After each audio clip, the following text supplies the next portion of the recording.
Continuando con la serie de curiosidades de la tercera temporada de Shingeki no Kyojin, hoy les traigo un nuevo video, ahora tratando las curiosidades del capítulo 6. Así que, sin más, comenzamos.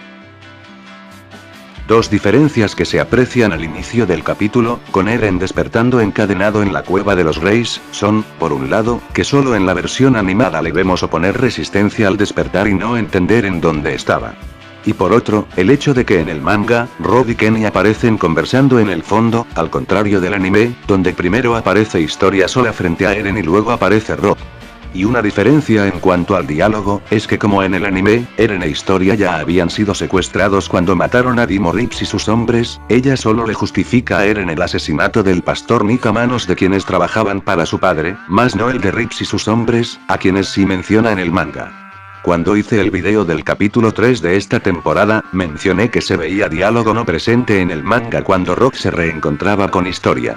Sin embargo, el recuerdo que Eren tiene sobre eso en el manga revela que parte de ese diálogo sí estaba presente en la obra original, solo que no se había mostrado en el momento que vimos esa escena originalmente. Situándonos en la parte donde Eren despierta los recuerdos que había olvidado en torno a la noche donde obtuvo su poder de titán, resulta curioso ver que en el manga no se coloreaba el cabello negro del titán de Frieda Reis, pues esto podía hacer creer que era otro el color de su pelo. Un detalle agregado por el anime, es la posibilidad de ver el reflejo de Grisa en el ojo del titán regular de Eren, justo antes de ser devorado por este último. Al mostrarse tan rápidamente este plano en el anime, no se evidencia tan directamente el cadáver decapitado de Grisa, en comparación al manga. Este plano del anime hace referencia a la portada del tomo 15, cuyo capítulo final era el 62, que finalizaba cuando Eren ya había visto todos esos recuerdos. Y no lo digo solo porque ambas cosas estén a color, sino también porque ese plano exacto no estaba en el manga. Luego del opening y la presentación del capítulo, apreciamos diferencias en cuanto a lo que se muestra de Frieda Reis luego de que Historia la recordara tras tocar a Eren junto a su padre. El manga mostraba algunas imágenes al azar de ella. Mientras que el anime, aprovecha aquí de adaptar la escena que antes había sido salteada, de Frieda acompañando a Historia mientras le enseñaba cómo leía. En todo caso, calza bien que esa escena se haya puesto ahora, pues queda bien la secuencia de primero enterarnos que Frieda le borraba los recuerdos a la pequeña Historia, y enseguida verla recordando a la única persona que la acompañó durante su infancia supuestamente solitaria. Comparando la escena entre ambas versiones, apreciamos dos detalles pequeños, siendo uno, que la versión animada muestra con más extensión la ilustración del libro que, sorprendentemente ya nos hacía alusión a Ymir Fritz y el pacto con el demonio, y por otro, que solo acá se menciona que la niña del libro se llamaba Krista, mismo nombre falso que Historia adoptaría más tarde. Aquel último detalle, sin embargo, coincide con el hecho de que en una parte no adaptada por el anime, que se daba poco antes de lo último que se adaptó en el capítulo final de la segunda temporada, Historia de hecho mencionaba que Krista era solo el nombre de un personaje que aparecía en un libro que leía de niña.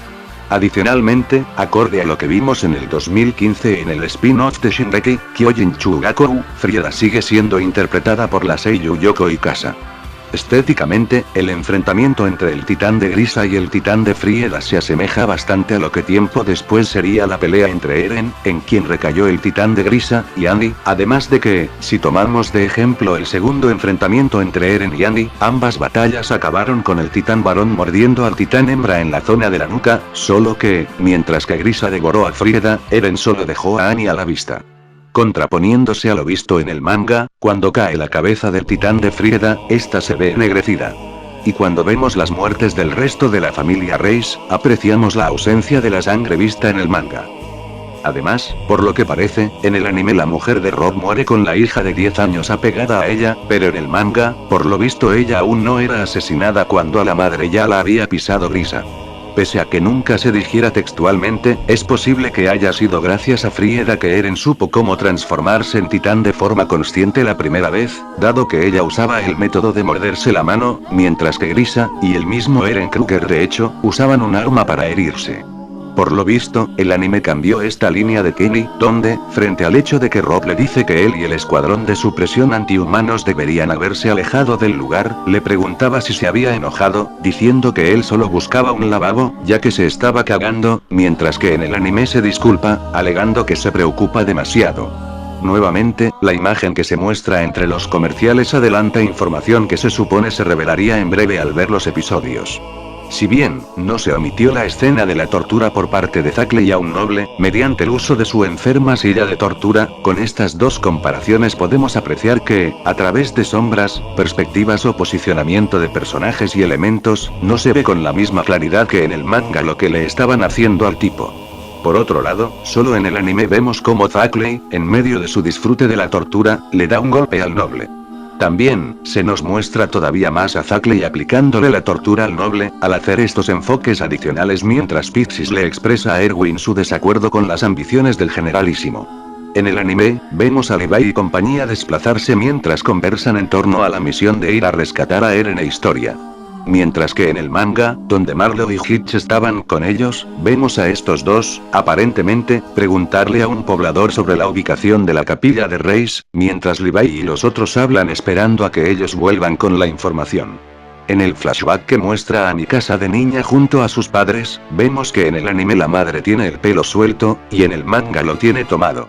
Como siempre lo fue, el hecho de que el anime, al mostrar a Mikasa despertar su poder de niña, incorporara la presencia de efectos visuales similares a los que se usan cuando alguien se transforma en titán, hace que acá se haga desde ya una alusión a la verdadera naturaleza de los individuos que llevan el apellido Ackerman. En la versión animada, podemos apreciar a Kenny parado en alguna parte de la cueva de los Reis, y, tras ver el reflejo de su yo joven en su espada, se da pie a que se muestre el flashback de él y su abuelo a punto de morir.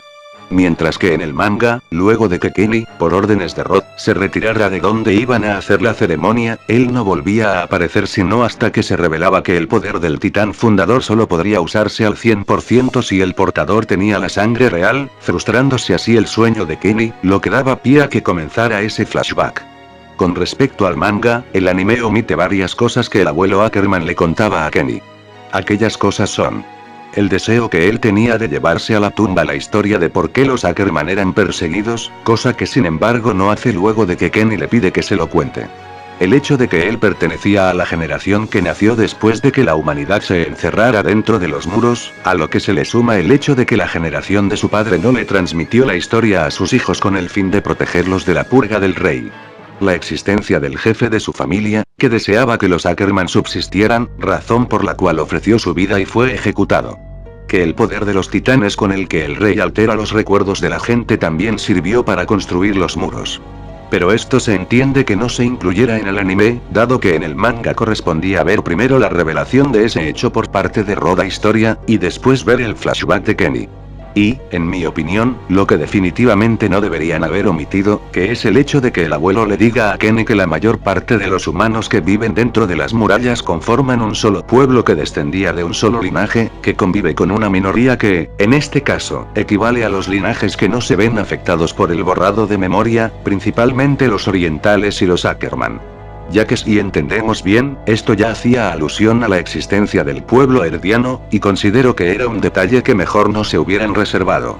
Por otro lado, dado que la escena se sitúa en momentos diferentes entre ambas versiones, es distinta la transición que se ve luego. El manga muestra a un joven Kenny que, con una sonrisa en el rostro, señala lo interesante que le parece la historia relatada por el abuelo, haciéndose un contraste inmediato con el Kenny actual que, justo antes de rebelarse contra Rod, aludiendo a lo dicho por su yo del pasado, dice, o eso pensaba, lo que se refiere a cómo todo dejó de tener sentido una vez que se ha enterado que él no podría tener ese poder del que su abuelo le habló cuando era joven y usarlo para cambiar las cosas, dado que Rod había revelado que es necesario tener la sangre real para ello.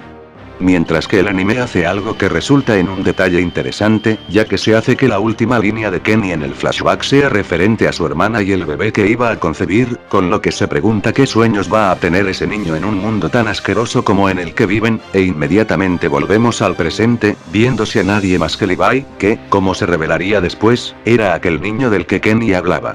Tal vez sea un error en los subtítulos del capítulo que tengo descargado, pero, de no ser así, en el anime Levi habría asesinado a 11 miembros del escuadrón de supresión antihumanos, y en el manga habrían sido 12 los soldados que mató. Acorde a algo exclusivo del anime que veremos después, podemos apreciar a Kenny caminando por el lugar justo antes de que inicie la batalla entre el equipo de Levi y el escuadrón de supresión antihumanos. Y por último, este episodio cubrió el resto del capítulo 62, la mayor parte del capítulo 63, un poco del inicio del capítulo 64, parte del inicio del capítulo 65, y una escena que no se había adaptado del capítulo 54 del manga, que corresponde al flashback de Frieda e Historia.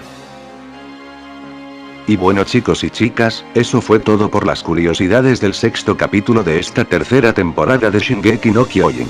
Espero que les haya gustado, y bueno como siempre, no olviden dar manito arriba, comentar, compartir, ver mis demás videos y suscribirse. Que estén muy bien todos y todas, y hasta la próxima.